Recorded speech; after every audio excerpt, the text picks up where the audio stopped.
I came back to find my cabin gone, flattened. Smoke was still rising from the ruins. But what hit hardest, my 20-year service watch lying in the mud. I took a step closer, and the bulldozer rolled forward, crushing it without a second thought. The operator leaned out, grinning. "Go ahead and sue us, old man." I froze, not in fear, but in disbelief. They had no idea who they were messing with. What they didn't know, I wasn't just any guy living out in the woods. I was Clark County's worst nightmare. I never planned on coming back to the mountains. 2 decades in the fraud division of the Clark County Sheriff's Department had burned me out. Chasing liars, thieves, and crooked politicians for so long left me feeling like the world was closing in like a hallway with no way out. So when I left the department, I swore I'd find a place where no one could find me. A quiet spot. A place to breathe. That place turned out to be an old A-frame cabin tucked deep into Redwood Creek, just outside the boundary of Redwood Crest HOA. The Lancaster family had owned it for generations. The deed was old school, simple, straightforward. Private land, not HOA, not shared. Just me, the trees, and a lot of space to finally think. I remember the first morning I stepped onto that porch. The air was cool and crisp, the silence so complete it felt like a reset. No neighbors telling me what to do, no barking security guards. For the first time in years, I could hear myself think. I remember standing there sipping my coffee and thinking, maybe I'll actually finish that book I've been talking about for years. But peace doesn't last long when people like Redwood Crest HOA think a clipboard gives them power. My first problem came on my second visit. I was driving in with a fresh cup of coffee when I saw the white SUV. It was blocking the road, the security decal on the side of the vehicle standing out like a warning. The guy who stepped out was dressed in polyester, his mirrored sunglasses reflecting the morning sunday. Before he even spoke, my instincts kicked in. Cops don't waste time with pleasantries. I didn't look at his face. I checked his hands. Empty. His belt radio flashlight, maybe pepper spray. No firearm. Threat level low. Still, I stayed on edge. "Sir, may I see your resident permit?" he barked, not even bothering with a greeting. I took a slow sip of my coffee. "Resident permit for what for, Redwood Crest HOA?" He said, his voice flat, like I was supposed to know exactly what that meant. "I'm not in Redwood Crest," I replied. "My property ends at parcel E-971. Bought it from the Lancaster family." He frowned like I'd just insulted his mother. "Do you have paperwork on you?" I handed him the deed from the glove box. He flipped it over twice as if looking for a mistake, but there was none. The deed was solid, ironclad. He handed it back with a tight jaw, muttering, "This will be noted." "By who?" I asked. He didn't answer, just stared at my license plate for a long moment, then slowly got back in his SUV. As he drove off, I caught the look in his rearview mirror. It wasn't a casual glance, it was the look of someone who decided I was a problem to solve. The next morning, I came back to find a crisp sheet of paper tucked under my windshield wiper. No header, no signature, just a bold line. "Unauthorized structures are subject to community review." Community Redwood Crest's so-called community ended a full mile before my land ever began. But that didn't stop them. Intimidation doesn't care about boundaries. I didn't panic. I knew the drill. Bullies don't bluff, they test. They push, they escalate, and they only stop when they've gotten all they can. And Redwood Crest, they weren't warning me, they were preparing for a takeover. The next few days were a blur of tension and small, strange events. I couldn't shake the feeling that something was off, like I was being watch-tested. First came the note. A crisp piece of paper left under my windshield wiper reading "Unauthorized structures are subject to community review." The only thing that was unauthorized, my cabin. But Redwood Crest wasn't even close to my land, and their community had no claim here. I didn't panic. I knew how this worked. They were just testing the waters. Bullies don't push all at once. They start with a light shove to see if you'll fall. If you don't, they push harder. So I took the note, folded it up, and tucked it into my jacket pocket. I wasn't going to play their game. At least not yet. A few days later, the next escalation came. I was just finishing some work on the cabin when I noticed a black pickup creeping up the dirt road toward my property. It slowed as it neared, then stopped at the edge of the clearing. The engine idled for a few minutes. The windows stayed up. No one got out. No one even moved. It was the kind of silence that made your skin crawl. I wasn't about to make the first move. I just leaned against the porch railing, casually pulling out my phone, taking a picture of the truck's license plate. The truck jerked backward almost in a panic, then sped off down the hill. No wave, no hello, just a sudden retreat. The odd thing was, I didn't know what they were testing for. Were they trying to see if I'd come out and confront them, trying to get a read on my reaction? Either way, they had failed. They weren't going to push me that easily. By mid-afternoon, the unease in my chest was too much to ignore. Something wasn't right, so I went to work. I grabbed a small box from the glove compartment of my truck, pulled out my secret weapon, a motion-triggered HD camera. It was tiny, no bigger than a golf ball, but that wasn't the trick. The real genius was the shell. It came in a fake bird's nest, complete with a small clay sparrow perched on top. If anyone looked at it from 10 feet away, they'd think it was real. The trick was in the details. It was mounted high in the rafters, tucked into a shadowed beam invisible, unless you knew exactly where to look. I spent the rest of the afternoon working on repairs, trying to keep my mind on something other than the gnawing feeling in my gut. But no matter how much I focused on the task at hand, the sense of being watched wouldn't go away. I kept checking the tree line just to make sure no one was lurking in the woods. Then it happened. I was getting ready to pack up when I saw another notice, tucked under my windshield wiper just like the first. The wording was a little stronger this time. Failure to comply may result in enforcement actions. Enforcement actions, I almost laughed. They didn't have the authority to enforce anything on my property. But that was the point, wasn't it? They were testing me again, trying to see how far they could push before I pushed back. I folded the notice and slid it into my jacket pocket with the first one. I was ready. Ready for whatever came next. I knew they were getting close, but I didn't expect what came next. It was late in the evening when I pulled back into the clearing just after sunset. The air felt thicker, heavier than usual, like the whole mountain was holding its breath. I parked my truck and made a slow walk around the property. I checked the boundary rods again, straight locked, unmoved. There were no signs of recent disturbance. No tire tracks, no footprints.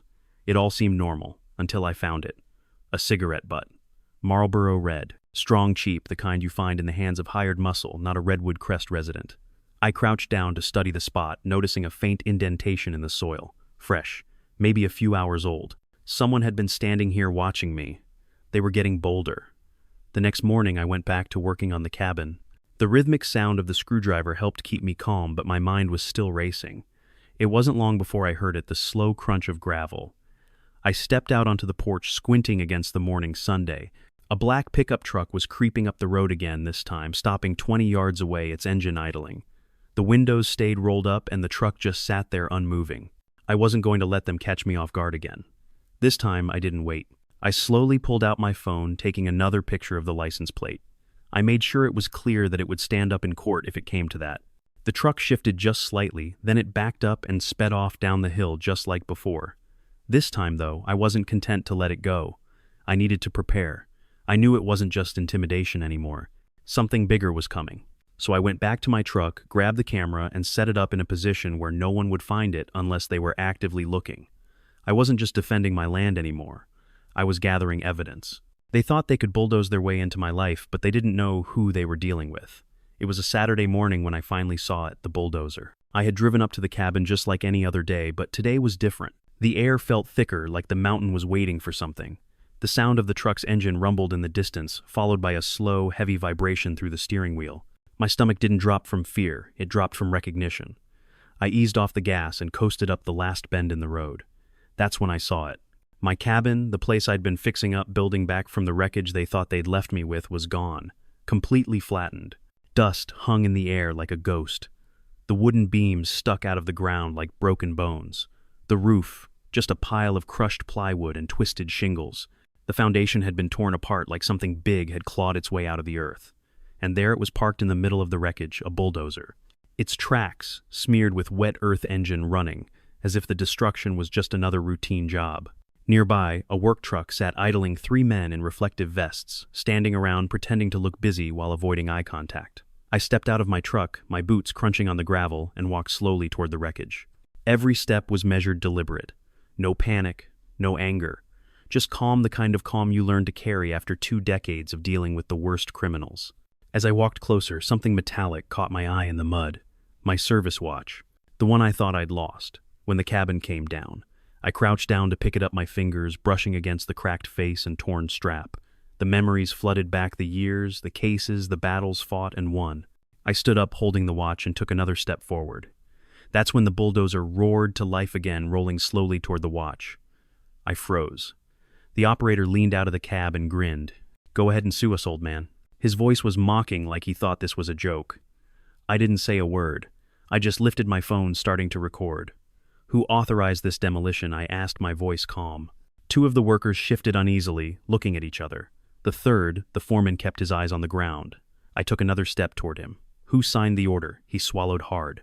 His fingers gripped the clipboard so tight I thought it might snap. I didn't move, just held my hand out steady and unblinking. Something in him cracked. He exhaled sharply and handed over the manila folder. The paper inside was flimsy, the seal cheap, the plat map, a mess of mismatched digital lines. It was a forgery rushed careless, a deliberate attempt to erase me from the land I owned. I photographed everything, the bulldozer, the workers, the forged documents, the altered map, every detail. Then the foreman spoke again, his voice quiet. We were told to do this. I looked him dead in the eye. By who his eyes darted toward the security guard's truck down the road, and I knew right away someone with the HOA had given them access.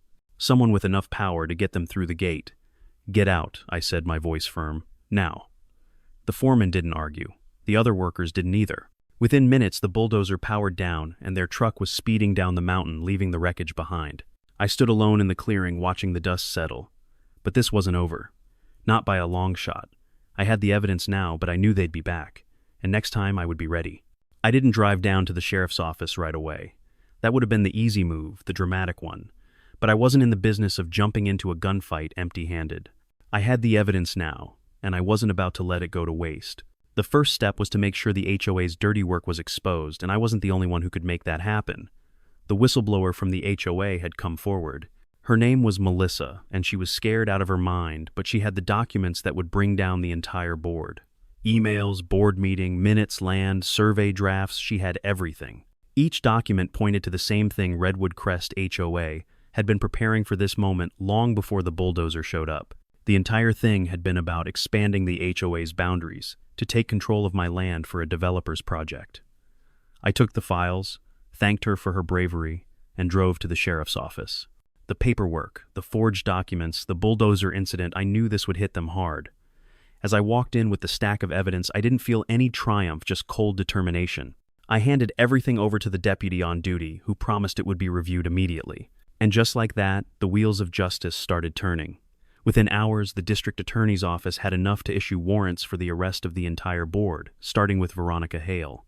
She thought she was untouchable, but she'd underestimated how far I was willing to go. The sheriff's office took the case from there, issuing warrants and beginning their investigation. By the end of the day, Veronica and several of her board members had been arrested for fraud, forgery, conspiracy, and destruction of private property. The next morning, the community was in turmoil. The Redwood Crest HOA office was closed, their computers seized, and their records frozen. Board members were scrambling, resigning in the middle of the night with identical copy-paste excuses. People started asking questions, and for once there were no lies to cover them up. The HOA crumbled under its own weight, and the community began to realize just how deep the corruption went. I didn't stick around for the fireworks. I had work to do. It wasn't about the money, though. The insurance payout came through faster than I expected, more than enough to rebuild. It wasn't about the justice, though, that felt pretty damn good. It was about the land. The ridge. The quiet I had promised myself when I bought the property all those years ago. I spent the next few months rebuilding, but this time I took my time. I didn't rush.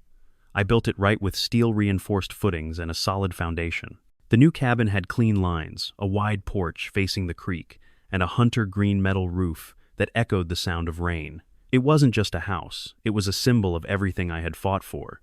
The community around Redwood Crest slowly began to recover too. The HOA was gone, and people were left to rebuild their own sense of peace. Some of my neighbors approached me apologizing for their silence, for letting the HOA run things for so long. Others simply nodded as they passed by. No one ever tested the boundaries again. The place was mine.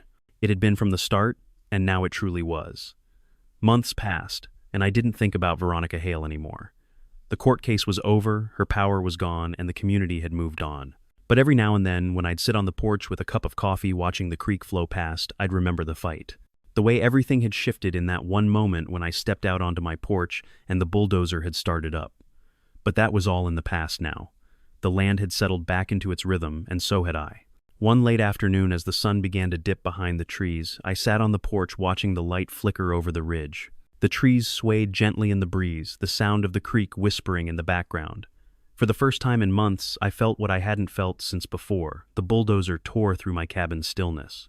Not silence, but a kind of peace that comes only after you've been through the fire and come out the other side. I had my quiet again. I had my land, and that was all I ever needed.